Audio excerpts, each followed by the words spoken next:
इस 5वें एपिसोड में। और हमने जिस विषय का चुनाव किया है वो विषय है धर्मी, राइचियस, मराठी में हमारे नीतिमान। और ये विषय मैंने पहली बार भी बताया, अभी भी बताता हूं कि ये बहुत लंबा चलने वाला विषय है। ये थोड़े दिनों में 10-12 एपिसोड में खत्म नहीं होगा, क्योंकि बहुत सारी बातें हमें इस विषय से परमेश्वर सिखा रहा है। और ये बहुत जरूरी है, इतना जरूरी है कि ये विषय हमारे पुनरुत्थान के साथ कनेक्ट है। ये जो धर्मी जीवन का जो विषय है, ये हमारे पुनरुत्थान के साथ तालमेल रखता है। और ये बहुत ही गंभीर विषय है। अगर इस विषय के अनुसार, इन वचनों के अनुसार, संदेश के अनुसार अगर हम हमारा जीवन धर्मी चाल चलन में अगर चलाते हैं, तो उस व्यक्ति को किसी बात का डर नहीं लगेगा। क्योंकि बाइबल कहता है धर्मी शेर के नाई आराम से रहता है, उसको किसी बात की चिंता नहीं होती है। धर्मी के ऊपर कुछ संकट आए, कितनी भी बुरी खबर आए, उससे वो डरता नहीं है। और इन बातों को लेकर हमने बहुत गहराई में पिछले एपिसोड में हमने राहाब नाम की जो स्त्री है उसके जीवन से बहुत अद्भुत बातें देखी। क्योंकि बाइबल कहता है कि उसकी विश्वास की क्रियाओं के द्वारा, याकूब कहता है कि वो उसके लिए धर्म गिना गया। उसके जीवन में परमेश्वर ने ना केवल उसको धर्मी बनाया, तो उसको एक अच्छे माहौल में लाके रखा। अद्भुत परमेश्वर है हमारा, और ये चाहता है कि हम भी इन बातों को देखकर धर्मी जीवन जिए। निश्चय यीशु मसीह पापियों के लिए आया, लेकिन अभी पापियों के लिए नहीं, अभी धर्मियों के लिए आएगा। आमीन, हालेलुया। तो आइए अजीजों, हम चलते हैं कि धर्मी जीवन हमारे पुनरुत्थान के साथ क्या तालमेल रखता है, और क्यों इन बातों को हमें महत्वपूर्ण बातों को समझना है। तो उसके लिए हम पढ़ेंगे प्रेरितों का किताब और उसका 24 अध्याय और वचन 15।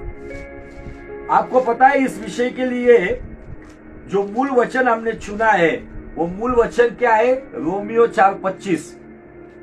हम धर्मी ठहराए गए हैं यीशु के बलिदान और पुनरुत्थान के द्वारा।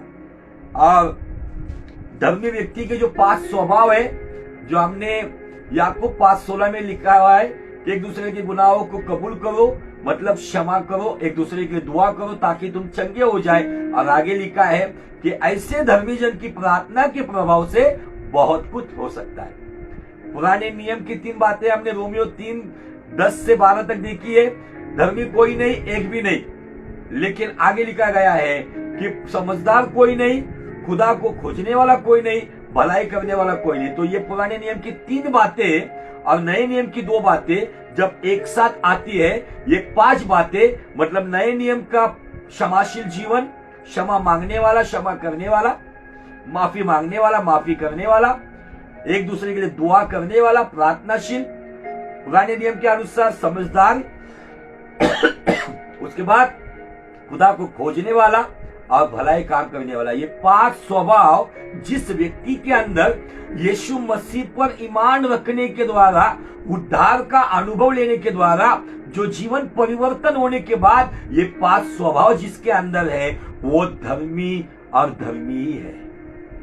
भले वो कहीं पर रहने वाला हो, भले वो पढ़ा लिखा हो या अनपढ़ गवार हो, भले वो साधारण घर में रहता हो या आलिशान घर में रहता हो, लेकिन ये 5 स्वभाव के अनुसार जो अपना जीवन रोज जीता है ना, निश्चय मुझे आपको बताना है, वो व्यक्ति धर्मी चाल चलन चलते हुए, अपनी कक्षा को बदलते हुए, आत्मिक स्तर में बढ़ते हुए, निश्चय खुदा की दृष्टिकोण में और दुष्ट की दृष्टिकोण में धर्मी है। और धर्मी को दुष्ट छू नहीं सकता जब तक परमेश्वर अनुमति नहीं देता है। Hallelujah, praise the Lord.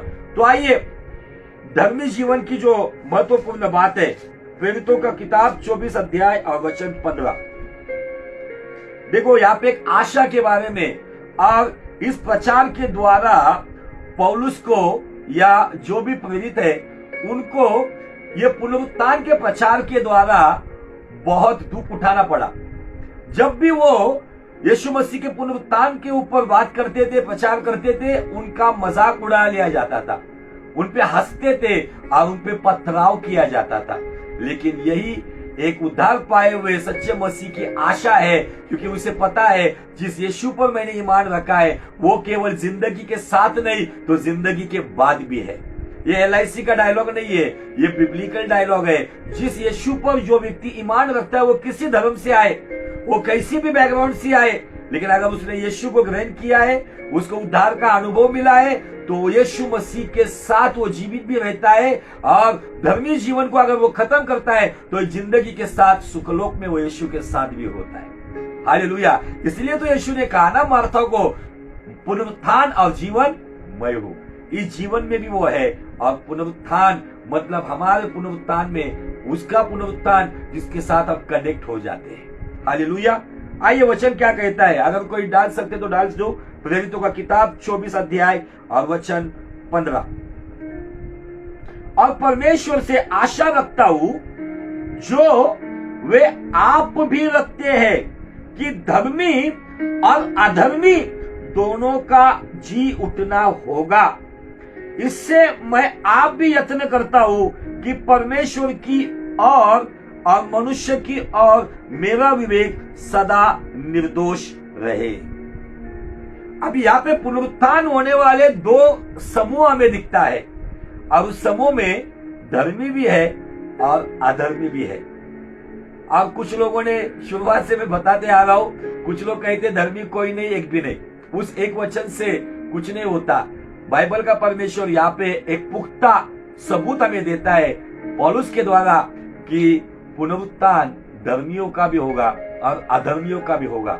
फिर पहली बात की गई है धर्मियों के लिए, दूसरी बात की गई है अधर्मियों के लिए। फिर ये धर्मियों का पुनरुत्थान कैसा होगा और उसके लिए उनको क्या करना पड़ेगा, और अधर्मियों का पुनरुत्थान कैसा होगा उसके लिए उन्होंने क्या किया होगा, तो उसके लिए हम चलेंगे यूहन्ना का सुसमाचार उसका अध्याय 5 और वचन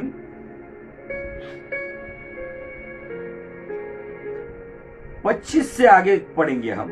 यूहन्ना का सुसमाचार 5वां अध्याय और वचन 25 से आगे। ये जो हमने प्रेरित 24-15 में देखा है, यहाँ पे लिखा है कि धर्मी का भी पुनरुत्थान है, अधर्मी का भी पुनरुत्थान है। लेकिन इन पुनरुत्थान को हमें समझना होगा। क्यों समझना होगा? क्योंकि बहुत सारे लोग, उनको लगता है इन दिनों में क्या हुआ है पता है ना, कि बहुत सारी नॉन बिब्लिकल बातों ने आज मसीहत में प्रवेश किया है। आपको पता है कि नहीं पता नहीं, बहुत सारे लोग, अभी जो व्यक्ति जिस दिन इस संसार से चला जाता है ना, उस दिन को लोग मृत्यु का दिन नहीं कहते। एक वेस्टर्न कल्ट आया हुआ है, उस दिन को हेवनली बर्थडे बोलकर घर में सारे परिवार केक कट करते हैं। ये सारी ऐसी मनगढ़ंत बातों का एक प्रभाव मसीहत में आ रहा है। मुझे आपको बताना है, हमें आशा है जब वो स्वर्गदूत उस तुरही को बजाएगा तब पहले जो मसीह में सोए हुए हैं वो उठा लिए जाएंगे और फिर बाद में हम उसके साथ बादलों पर महिमा के शरीर के साथ उठा लिए जाएंगे, है ना। लेकिन इस वचन को अगर हम देखेंगे यूहन्ना 5:25 से आगे क्या कहता है ये वचन, मैं तुमसे सच सच कहता हूं, यीशु मसीह खुद कह रही है बात, वो समय आता है और अब है जिसमें मृतक परमेश्वर के पुत्र का शब्द सुनेंगे। मृतक परमेश्वर के पुत्र का शब्द सुनेंगे और जो सुनेंगे वे जिएंगे, क्योंकि जिस रीति से पिता अपने आप में जीवन रखता है उसी रीति से उसने पुत्र को भी वह अधिकार दिया है अपने आप में जीवन रखे, वरन उसे न्याय करने का भी अधिकार दिया है, इसलिए कि वह मनुष्य का पुत्र है। इससे अचंभा मत करो, क्योंकि वो समय आता है कि जितने कब्रों में हैं वे उसका शब्द सुनकर निकल आएंगे, और जिन्होंने भलाई की वे जीवन के पुनरुत्थान में जी उठेंगे, और जिन्होंने बुराई की वे दंड के पुनरुत्थान के लिए जी उठेंगे। जो वचन हमने प्रेरित 24:15 में पढ़ा है, वहां पे पौलुस कहता है कि उस आशा के बारे में कि धर्मी का भी पुनरुत्थान है और अधर्मी का पुनरुत्थान है। तो उसका एक पुख्ता सबूत हमें यूहन्ना रचित सुसमाचार उसका 5वां अध्याय और वचन 28 और 29 में मिलता है, जिसमें प्रभु यीशु मसीह स्पष्ट रीति से अपने मृत्यु के पहले, पुनरुत्थान के पहले, स्वर्ग जाने से पहले ये बातों की भविष्यवाणी करते हुए जा रहे।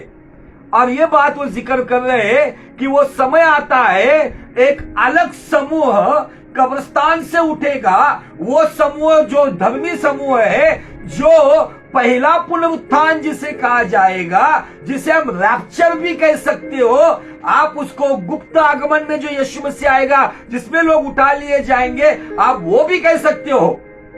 इस पहले पुनरुत्थान में बाइबल का परमेश्वर कहता है, पहले पुनरुत्थान में वो धर्मी लोग जाएंगे जिनके पुनरुत्थान को नाम दिया है जीवन का पुनरुत्थान। और जीवन के पुनरुत्थान में वो लोग जाएंगे जिन्होंने अपने जीवन में भलाई की है। मतलब इस सर्दी के मौसम में किसी को ब्लैंकेट रास्ते पे जाकर दिया, वो भलाई की बात नहीं है। या किसी व्यक्ति गरीब को जाकर कोरोना वायरस के पीरियड में अनाज की बोरी दी और फोटो निकाल के फेसबुक पे डाल दिया, वो भलाई नहीं। वो भलाई को मैं आपको बताना चाहता हूं अच्छी तरीके से। यहाँ पे दो पुनरुत्थान बताए गए हैं। एक जीवन का पुनरुत्थान है जिसमें निश्चय और निश्चय धर्मी लोग जाएंगे, जो यीशु मसीह उन्हें कब्र से बाहर निकालेगा। यहाँ पे दूसरे लोग भी है जो अधर्मी है, जो दंड के पुनरुत्थान में आएंगे, जिन्होंने दुष्कर्म किया है, जिन्होंने यीशु को जानते हुए भी उन्होंने अपनी मनमानी करते हुए पापी जीवन बिताया, जो क्षमा करना चाहते थे लेकिन क्षमा की नहीं, अपने अंदर कड़वाहट रखते हुए वो जिंदगी भर अपने जीवन को बर्बाद करते हुए गए। व्यभिचार में जीवन बिताते गए, अशुद्ध बातों में जीवन बिताया, गंदी गंदी लतों में जीवन बिताया। वो नाम के तो मसीह थे लेकिन काम के नहीं थे। इन लोगों के बारे में बाइबल कहती है उनका भी पुनरुत्थान होगा। लेकिन ये दूसरा पुनरुत्थान कौन सा है, बाइबल यहाँ पे जिक्र करती है, ये दंड का या न्याय का पुनरुत्थान। दो पुनरुत्थान है, एक रैप्चर कह सकते हो या पहला पुनरुत्थान कह सकते हो, या परमेश्वर का गुप्त आगमन। यीशु के दो आगमन है, गुप्त आगमन और द्वितीय आगमन, secret coming and second coming. Second coming में जब यीशु मसीह अपनी दुल्हन को लेकर जब आएगा ना, तो प्रकाशित वाक्य के पहले अध्याय में 8 वचन से आगे लिखा गया है कि हर आंख उसको देखेगी और वो छाती पीट के लेगी और पहाड़ों को कहेगी हम पर गिर जाओ। इतनी सुंदर बातें हमें बाइबल बताती है।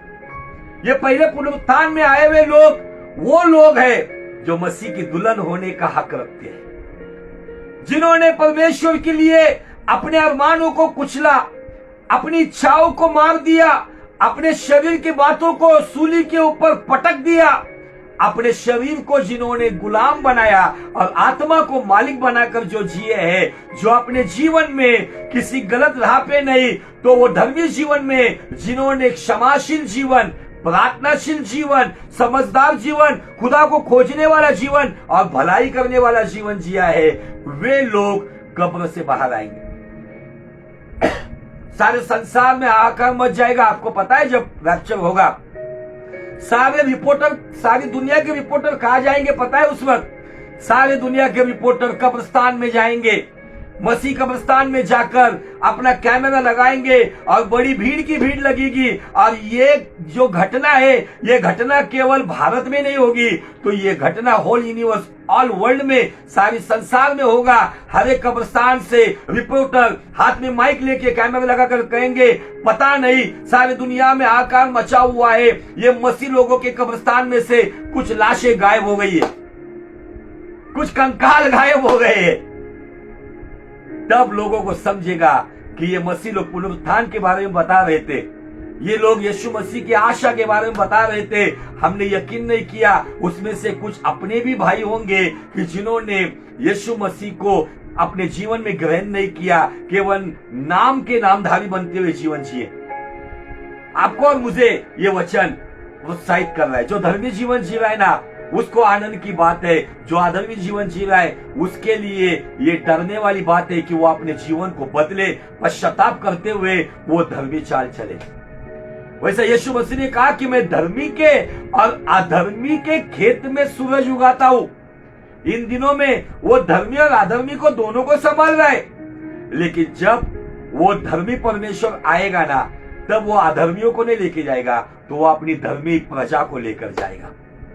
वो धर्मी प्रजा जो उसके लिए जीती है, जो उसके वचन पर चलती है, जो उसके वचन पर चलने के लिए जिल्लत उठाती है, अपमान और निंदा उठाती है। कल का एक न्यूज आया, झारखंड के अंदर एक आदरणीय पास्टर साहब के ऊपर कुल्हाड़ी से हमला किया गया। मैं विनती करता हूं कि आपकी प्रार्थनाओं में उन पास्टर साहब के लिए याद रखिए। उनके सर में एक बड़ा घाव है, कंधा मानो जैसा पेड़ काट दिया है वैसा, इतना बड़ा गैप है कंधे में, इतना बड़ा गैप, और छाती पर एक कुल्हाड़ी मार दी है। लेकिन उस बेहोशी के हालात में भी वो पास्टर जी बोल रहे, प्रभु अपने सेवकों को भेजो और लोगों को बचाओ, क्योंकि अधर्मी लोगों का विनाश होगा। क्योंकि अधर्मी लोगों का जब पुनरुत्थान होगा ना, तब उनको सुखलोक के सामने नहीं लेके जाएंगे, तो डायरेक्टली सफेद सिंहासन के सामने उनको खड़ा किया जाएगा और उनका नाम जीवन के किताब में देखा जाएगा। जिनका नाम नहीं है, तब मृत्यु और अधोलोक उसको एक किया जाएगा। अग्निगंधक का सरोवर जो था वो अग्निगंधक का समंदर बन जाएगा और उसके अंदर उन्हें डाल दिया जाएगा और परमेश्वर ढक्कन लगा के उसे बंद कर देगा। कुछ चांस नहीं है उसके बाद। इसलिए यह समय हमें दिया गया है कि हम धर्मी जीवन जिए। जब हम धर्मी जीवन जीते हैं तब पहले पुनरुत्थान में उठा लिए जाते हैं। मैं आपको आज प्रोत्साहित करना चाहता हूं। मैं इस जीवन के बारे में कुछ नहीं बताऊंगा। आपको धर्मी जीवन जीने वक्त भले आपको मृत्यु कैसे भी आए, भले आपको कम आयु मिले, लेकिन जब हमारा धर्मी परमेश्वर आएगा, जब उसका गुप्त आगमन होगा, क्योंकि बाइबल कहती है कि गुप्त आगमन में वो चोर के नहीं आएगा, पलक झपकते आएगा और वो अपनी प्रजा को लेकर जाएगा। ये मसीहत में एक बड़ी आशा है। मैं आपको बताऊं, बहुत सारे लोग आज पुनरुत्थान के ऊपर यकीन नहीं कर रहे। ये कुछ अपने मसीह लोग भी उसका मजाक उड़ा रहे, जैसे पतरस के जमाने में था कि आप कहते बाप दादाओं से सुन रहे, उसका आना होना नहीं है, कब आएगा यीशु? तब पतरस कहता है उसके विलंब को विलंब मत समझो, उसके विलंब में भी हमारे लिए उद्धार है। आपको पता होगा, आप अगर गूगल पे सर्च करेंगे तो एक गल्फ कंट्री का जो एयरवेज है, पनामा एयरवेज, पनामा एयरवेज के बारे में मैंने कई किताब में पढ़ा। वहां पर ऐसा लिखा है कि पनामा एयरवेज अगर अपने प्लेन के अंदर अगर कोई ईसाई पायलट है, अगर कोई क्रिश्चियन पायलट अगर उसको चला रहा है, तो उसके साथ दूसरा ईसाई पायलट नहीं देते, तो उसके साथ नॉन क्रिश्चियन, या तो हिंदू या तो बुद्धिस्ट या तो कोई मुस्लिम, ऐसा पायलट उसके साथ दूसरा पायलट बिताते। तो जब एक कॉन्फ्रेंस में पूछा गया कि ये आप ऐसा क्यों करते हैं, तब उन्होंने कहा कि मसीह विश्वास के अंदर जो पुनरुत्थान होने वाला है, अगर समझो दोनों भी अगर मसीह पायलट हो गए और पुनरुत्थान अगर होता है और ये दोनों को दोनों अगर ये प्लेन में से ही बादल पर उतारकर यीशु के साथ चले गए, तो प्लेन के सफर करने वाले लोगों को सही सलामत नीचे कौन उतारेंगे? एक अन्य जाति की एयरलाइन कंपनी भी पुनरुत्थान में विश्वास करती है। Hallelujah, praise the Lord. और मुझे आपको बताना है, जो पुनरुत्थान पर यकीन करता है वो धर्मी व्यक्ति है, जो मौत से डरता नहीं है या किसी की मौत उसको ज्यादा दिन तक शोकित नहीं करती है, क्योंकि उसको पता है कि मेरा व्यक्ति सच में अगर वो धर्मी है तो मुझे आशा है हम जरूर उसको मिलेंगे, हमारा परमेश्वर जरूर हमारी मुलाकात करेगा। ये धर्मी व्यक्ति के विश्वास की बात है। Hallelujah, praise the Lord. आइए हम इन बातों को थोड़ा सा आगे और जोड़ते हैं। आपने जो वचन अभी पढ़ा है कि जिन्होंने भलाई की वो जीवन के पुनरुत्थान, मतलब पहला पुनरुत्थान, हाँ, जिन्होंने भलाई की वो पहला पुनरुत्थान, जिन्होंने बुराई की वो दंड के पुनरुत्थान में, मतलब प्रभु यीशु मसीह का द्वितीय आगमन, जब वो अपनी कलीसिया को लेकर आएगा, एक हजार साल का राज होगा। तो इस राज को समझने के लिए हमें इफिसियों की पत्री 5वां अध्याय और वचन 5 को पढ़ना होगा। यहाँ पे कुछ बातें हमें समझ में आती है। इफिसियों 5:5 क्या कहता है, देखो। क्या तुम यह जानते हो, किसी व्यभिचारी या अशुद्ध जन या लोभी मनुष्य जो मूर्ति पूजक के बराबर है, मसीह और परमेश्वर के राज्य में उन्हें मिरास नहीं है। मसीह और लगाया है, उसमें क्या लगाया है? और मतलब मसीह का राज अलग है और पिता का राज अलग है। मसीह का राज क्या है, उसके लिए इसी वचनों को लेकर हम डायरेक्टली निकलेंगे प्रकाशित वाक्य में। प्रकाशित वाक्य उसका अध्याय 20 और वचन 5 से आगे। जब तक ये 1000 वर्ष पूरे ना हो तब तक शेष मरे हुए न जी उठे। शेष मरे हुए न जी उठे मतलब ये कौन? जो दंड के पुनरुत्थान के लिए जिनका न्याय ऑलरेडी प्रभु ने सेटल करके रखा हुआ है, जिन्होंने दुष्कर्म करते हुए या वो धरती पर है या कुछ धरती के अंदर है, मरे हुए, जिनकी कब्र खुली नहीं है, ये 1000 वर्ष पूरे होने तक वो जिंदा नहीं हुए। ये बात का जिक्र किया है। आगे ऐसा दिया है, देखो, धन्य और पवित्र वो है जो इस पहले पुनरुत्थान के भागी है। ऐसों पर दूसरी मृत्यु का कुछ भी अधिकार नहीं, पर वे परमेश्वर और मसीह के याजक होंगे और उसके साथ 1000 वर्ष तक राज्य करेंगे। यह है मसीह का राज्य। और मसीह का 1000 वर्ष का राज जो कलीसिया के साथ वो 1000 साल राज करेगा। उस राज के बाद सारे संसार का समूह का न्याय हो जाएगा। सारा दुष्कर्म किया हुआ, सारा बुराई किया हुआ, जो भी दुष्ट ने आदम की वाटिका से लेके यीशु मसीह के 1000 साल पूरे होने तक जो भी किया था उसको परमेश्वर समेटेगा। इसलिए बाइबल कहती है पृथ्वी परमेश्वर के सामने से भाग जाए। जैसे कागज लपेटा जाता है वैसे ग्रह तारे लपटे जाएंगे। पृथ्वी को बॉल के नाइफ फेंक दिया जाएगा और नई पृथ्वी बनेगी। वहां पर यीशु मसीह पिता के राज्य में हमको लेकर जाएगा। किसको? धर्मी लोगों को।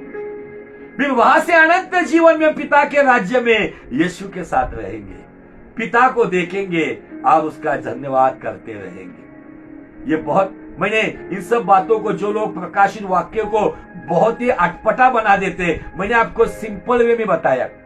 बाइबल यहाँ पे कहती है जो पहले पुनरुत्थान के भागी है उन पर दूसरी मृत्यु का अधिकार नहीं। उन पर परमेश्वर के पुत्र के साथ 1000 साल का राज और उसके बाद पिता परमेश्वर के साथ अनंत जीवन का राज। फिर यह दूसरी मृत्यु का जो अधिकार है वो किन पर आएगा और यह दूसरी मृत्यु क्या है? तो उसको समझने के लिए हमें इसी प्रकाशित वाक्य का 21 अध्याय और वचन 8 को पढ़ना होगा। आइए हम पढ़ते हैं। परंतु डरपोको, आज कुछ लोग मसीह को खुलेआम ग्रहण नहीं करते। कुछ लोग केवल कहते हम इसको भी मानते हैं उसको भी मानते हैं। ये डरपोक, जो लोग संडे को क्रिश्चियन होते हैं और मंडे को अलग कुछ बन जाते हैं। जो लोग केवल चमत्कार को नमस्कार करते हैं। कुछ लोग ऐसे भी होते हैं मसीह होने के बावजूद वो कुछ लाभ उठाने के लिए अपने आप को हल्की जात का सर्टिफिकेट बनाकर भी रहते हैं। खुले में किसी को नहीं बताते हम मसीह है। कुछ लोग मसीह के काम के लिए डरते हैं। कुछ लोग, मुझे आपको बताना है कि अभी एक फिल्म आने वाली है जो कंधमाल में 2008 के दौरान हुआ था। 1998 में स्टेन्स ब्रदर और उनके दोनों बच्चों को जलाया। उसके बाद 2008 में भी एक हाहाकार मचा था। उसमें कितने लोगों को रास्तों पर काट दिया गया था, लेकिन वो डरे नहीं। उन्होंने आखिर तक कहा हम मसीह के लिए जिएंगे और मसीह के लिए मरेंगे। वो परमेश्वर के लिए खून के गवाह बन गए। वो आज खुदा के राज में है। लेकिन आज कितने ऐसे हैं जिन्होंने मसीह का लाभ उठाया, चंगाई का लाभ उठाया, एक अच्छे जीवन का लाभ उठाया, लेकिन जब समय आया तो पीछे हट गए। ऐसे डरपोकों के बारे में दिया है। अविश्वासियों, घिनौनों, हत्यारों, व्यभिचारियों, टोनों और मूर्ति पूजकों और सब झूठों का भाग उस झील में मिलेगा जो आग और गंधक से जलती रहती है। यह दूसरी मृत्यु है। यह है दूसरी मृत्यु। और एक बात हमें इस वचन में पढ़ने को मिलती है, और वो बहुत अच्छी बात हमें परमेश्वर सिखाता है। और वो वचन ये है 22 अध्याय में 12 वचन। वो कहता है, देख मैं शीघ्र आने वाला हूं, हर एक के काम के अनुसार बदला देने के लिए प्रतिफल मेरे पास है। मैं अल्फा और ओमेगा, पहला और अंतिम हूं। Hallelujah, praise the Lord. आज इन बातों से हमें समझना होगा कि परमेश्वर क्या चाहता है। इन बातों से परमेश्वर हमें क्या सिखाना चाह रहा है, इन बातों से हमें क्या लेना है, ये बात हमें समझनी होगी। एक वचन मैं मिस कर रहा हूं, और ये वचन बहुत ही महत्वपूर्ण है इस विषय का। मैंने कोई आज अलग टॉपिक लेकर चलने वाला था। राइट, 22 अध्याय और उसका वचन 11, 12 पढ़ा मैंने, 11 पढ़ेंगे। सुनो गौर से ये वचन। जो अन्याय करता है वो अन्याय करता रहे, जो मलिन है वो मलिन बना रहे।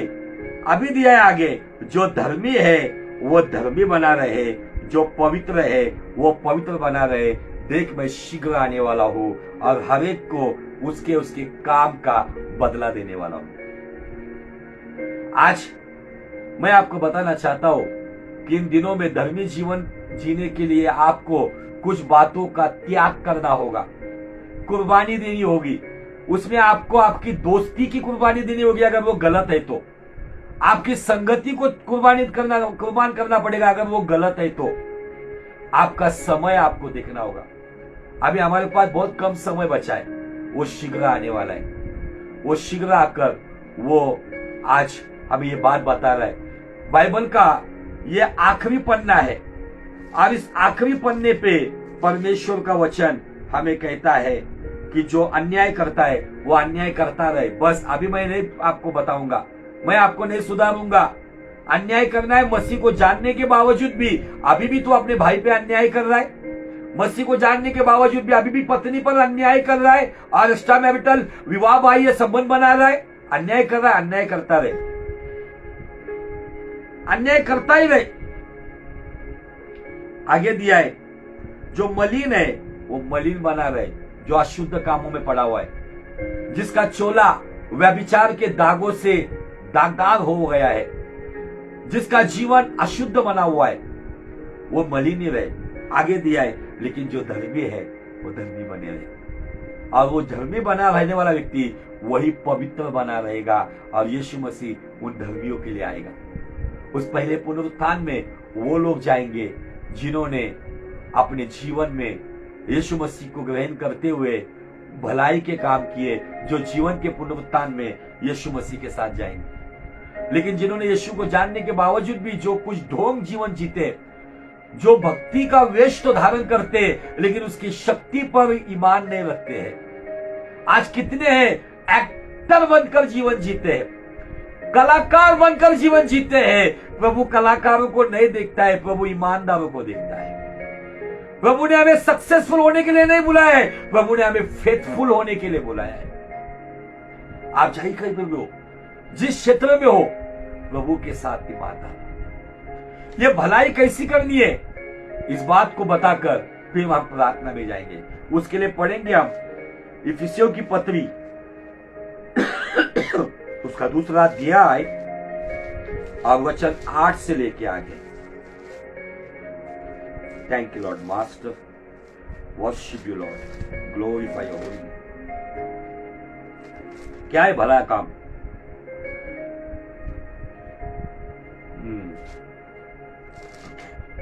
क्योंकि विश्वास के द्वारा अनुग्रह से तुम्हारा उद्धार हुआ है। उद्धार के लिए हमको कोई करना नहीं पड़ा, हमने विश्वास किया, हमने अपने पापों को, अपने गुनाहों का अंगीकार किया, एक गहन पश्चाताप रिपेंटेंस मन फिराया, हमें उद्धार का अनुभव मिला।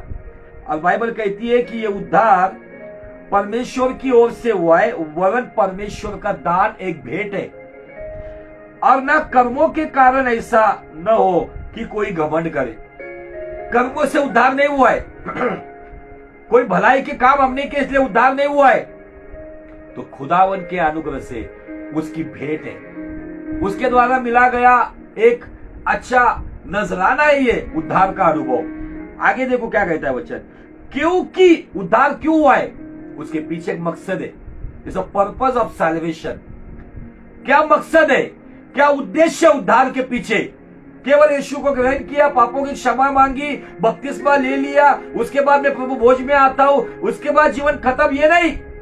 उद्धार के पीछे का एक मकसद है, जो मकसद हमें धर्मी जीवन की भलाई के कामों में चलाता है। और वो करते करते अगर यीशु आता है तो डरने की बात नहीं, मैं उठा लिया जाऊंगा। या वो करते करते मुझे मृत्यु आती है, मैं प्रभु में सो जाता हूं, तो डरने की बात नहीं। कब्र तोड़कर वो धर्मियों के लिए पहले पुनरुत्थान में, जीवन के पुनरुत्थान में उनको उठाएगा और अपने राज्य में 1000 साल राज्य देगा। वो मसीह के याजक बनेंगे, उन पर दूसरी मृत्यु का कोई भी अधिकार नहीं होगा। हालेलुया। बाइबल यहाँ पे स्पष्ट रीति से कहती है, देखो, क्योंकि हम उसके बनाए हुए और मसीह यीशु में उन भले कामों के लिए सूझे गए हैं जिन्हें परमेश्वर ने पहले से हमारे करने के लिए तैयार किया है। आमीन। इसको समझना है तो मैं आपको एक अच्छी बात बताता हूं, मेरे ऊपर से बताता हूं। जब मेरा उद्धार नहीं हुआ था, जब मैं पाप की राह में था, तब मैं जो गुनहगार की, जो गलत राह पे, बुराई की राह पे था, अगर मैं किसी को लूटता था, अगर मैं उसको 100 रुपए को अगर मैं लूटता था, तो वो 100 रुपए में से मैं 10 रुपए किसी गरीब को सपोर्ट करता था। तो ये भलाई का काम है क्या? नहीं। लेकिन यहां पे ये भले कर्मों के बारे में कौन सी बात बताई जा रही? उद्धार के बाद अपने जीवन को बदलकर, बुराई का मार्ग छोड़कर, सारे पाप की कमाई को छोड़कर, अशुद्ध बातों को छोड़कर, मेहनत मजदूरी करते हुए मैं एक आदरणीय और धर्मी जीवन जीते जीते जो भले काम करूंगा, प्रभु का काम करूंगा, किसी को हेल्प करूंगा, ये सब कामों के द्वारा, ये काम करते करते अगर खुदा आता है तो मैं उठा लिया जाऊंगा, या ये काम करते करते अगर मैं खत्म होता हूं, तो ये धर्मी व्यक्ति के उद्धार के बाद के भले काम, उसे यूहन्ना 5वां अध्याय वचन 28 के आगे जो दिया गया है, ये वे लोग हैं जो पहले पुनरुत्थान में, जीवन के पुनरुत्थान में, जिन्होंने भलाई की, जो मनुष्य के पुत्र का आवाज सुनकर अपनी कब्र से बाहर आ जाएंगे। ये वे लोग हैं जो प्रकाशित वाक्य का 20 अध्याय वचन 5 में दिया गया है। वे 1000 साल पूरे होने तक अधर्मी लोग कब्र में रहेंगे या संसार में रहेंगे, लेकिन धर्मी लोग यीशु मसीह के साथ 1000 साल का राज करेंगे। हालेलुया। जिनके ऊपर दूसरे मृत्यु की कोई अधिकार नहीं चलेगी, जिनके ऊपर अनंत जीवन का अधिकार चलेगा, जो यीशु मसीह उन्हें पिता के राज्य में लेकर। सच में परमेश्वर अद्भुत है। वो चाहता है, जो हमने आखिरी पन्ने का वचन जो प्रकाशित वाक्य 22:11 में कहा गया है, अधर्मी अधर्म करता रहे, मलिन मलिन बनता रहे, लेकिन धर्मी धर्मी बना रहे, क्योंकि धर्मियों का पुनरुत्थान होगा। जो पहला पुनरुत्थान, जीवन का पुनरुत्थान, धर्मियों को परमेश्वर के 1000 साल से उस राज्य में लेकर, खुदावन यीशु मसीह पिता के राज्य में लेकर जाए। हम लोग जो गीत गाते हैं ना, पिता को देखेंगे और धन्य हो जाएंगे, पिता को देखेंगे और धन्य हो जाएंगे, हम यीशु के संग एक दिन स्वर्ग जाएंगे। यीशु मसीह हमें लेकर जाएगा स्वर्ग। हम डायरेक्ट नहीं जाएंगे, ये बात बहनों को, पिता को हम डायरेक्ट नहीं देखेंगे, पहले आप मसीह के साथ 1000 साल राज करेंगे। मसीह के साथ 1000 साल हम खुदा की महिमा करेंगे।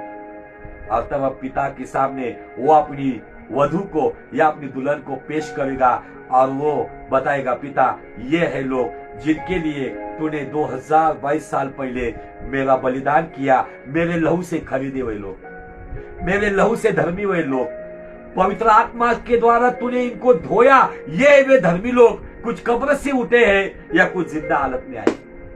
कुछ धर्मी लोगों को मृत्यु का अनुभव नहीं आएगा, एक भी मृत्यु का अनुभव नहीं आएगा, वो जिंदा हालात में खुदा के साथ उठा ले जाएंगे। इसलिए हमें इन दिनों में धर्मी जीवन के बारे में बहुत कॉन्शियस रहना पड़ेगा, सावधान रहना पड़ेगा, बहुत जागरूक रहना होगा। भले लोग मजाक उड़ाए, अरे बहुत धर्मी हो, हाँ मैं यीशु के लहू से धर्मी हूँ, हाँ मैं पिता की आत्मा से धोया हुआ धर्मी व्यक्ति हूँ, हाँ मैं यीशु पे ईमान रखने से मैं धर्मी हूँ। हालेलुया। कोई कहता होगा कोई धर्मी नहीं है, तो उसको बताओ, अगर कोई धर्मी नहीं है तो अधर्मियों के पुनरुत्थान में उठा लिया जाने के बाद डायरेक्टली सफेद सिंहासन से अधोलोक और गंधक और अग्नि जहां पे एक साथ किया जाएगा, जहां पे समंदर बनेगा उस नरक का, उस पे डाल दिया जाएगा। उससे अच्छा भाई बहन अपने आप का मन फिरा, पश्चाताप कर, रिपेंट कर और अपने जीवन को खुदा के हाथ में सौंप कर आज से एक धर्मी जीवन जीना शुरू कर। शायद वो चोर के नहीं, आज रात भी आ सकेगा, आज आएगा तो डरने की बात नहीं, वो कब्रिस्तान से उसमें सोए हुए धर्मियों को उठा के लेके जाएगा और जो जिंदा है उनको भी लेकर जाएगा। प्रभु आपको इस वचन के द्वारा बहुत बहुत आशीषित कर। परमेश्वर की महिमा के लिए, परमेश्वर के धर्मी साम्राज्य को बढ़ाने के लिए हो